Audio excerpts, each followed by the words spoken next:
कद्दू तो हर घर में बनता है पर इस तरह से कद्दू की सब्ज़ी बनाएंगे सभी आपकी तारीफ़ें करेंगे। बिस्मिल्लाहिर्रहमानिर्रहीम, अस्सलाम वालेकुम, वेलकम टू माय चैनल। मैंने लिए हैं रफली कटे हुए प्याज एक अदद, लहसुन के 2 जवे छीले हुए लिए हैं और अब मैंने लिए हैं टमाटर 2 अदद जो दरमियान से मैंने काट के तो रख दिए हैं। इस तरह आधी प्याली पानी लिया है और मैंने लगाया है इसमें प्रेशर 2 मिनट का। आप अगर देचकी में बना रहे हैं तो ये तकरीबन 4 मिनट में अच्छे से कुक हो जाएगा, ढक के आप रख लें।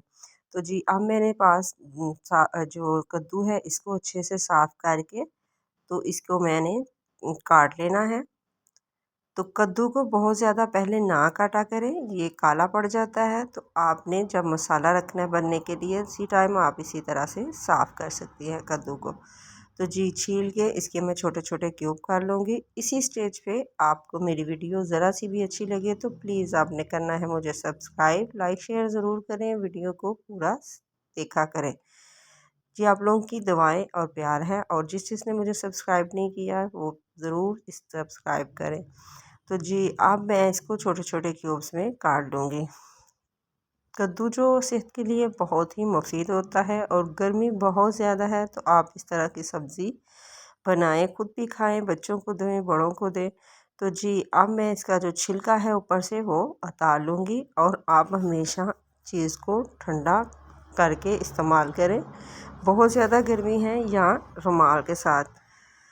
जी तो अब आपने हाथ के साथ इसको नहीं उतारना, आप इस तरह से चिमटे के साथ जिससे रोटियां बनाते हैं उसके साथ इसका जो छिलका है वो उतार लें और इस तरह से आपने सारे मसाले को अच्छे से मिक्स कर लेना है।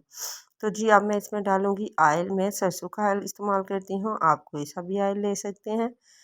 तो जी इसको अच्छे से भूनना है और उसके बाद इसमें डालूंगी मैं सूखे धनिया का पाउडर 1 टीस्पून, लाल मिर्च हाफ़ टी स्पून डाली है, काली मिर्च भी पिंच सी हाफ़ टी स्पून डाली है, नमक 1 टीस्पून है, हल्दी भी हाफ़ टी स्पून डाली है और इसमें मैंने डाली है कश्मीरी लाल मिर्च, वो भी हाफ़ टी स्पून के करीब ही डाली है। इसकी अच्छे से मैंने करनी है बनाई कि इसका जो कलर है बहुत ही मज़े का और टेस्टी सा देखिए आ गया है। तो अब इसमें डाल दूँगी मैं कटे हुए कद्दू, इस तरह से डाल देने हैं और इसको मैं थोड़ा सा मिक्स करूँगी। इस तरह से अच्छे से इसको मिक्स कर लेना है कि इसके नीचे थोड़ा सा ये कद्दू जो है पानी छोड़ दे। मैं इसमें पानी नहीं डालूँगी और इसी तरह मैं इसको थोड़ा सा मिक्स करूँगी तो ये पानी छोड़ देगा। तो मैं इसको लगा लूँगी प्रेशर। मैंने इसको तकरीबन 5 मिनट का प्रेशर लगाया है। ये देखिए ये अच्छे से गल चुके हैं। इसमें पानी बहुत ज़्यादा है, मैं तेज़ आंच पे इसका पानी खुश्क करूँगी। इसमें मैंने 4-5 हरी मिर्चें साबुत डाल दी है। तो ये देखिए इसकी बुनाई अच्छे से हो गई है। तो फिर मैं ऊपर से इसमें छिड़कूँगी थोड़ा सा गरम मसाला, अगर धनिया है तो आप वो भी डाल सकते हैं। ये बहुत ही हेल्दी, बहुत ही जल्दी बनने वाला कद्दू का सालन है। आप इसको इसी तरह हांडी में भी बना सकते हैं, देचकी में भी। ये बहुत मज़े का बनेगा, यकीन जाने कि सभी आपकी तारीफ़ें करेंगे। तो जी ये इस आप सर्व करें सलाद के साथ, रोटी के साथ। दुआ में याद रखिएगा। अल्लाह हाफिज़।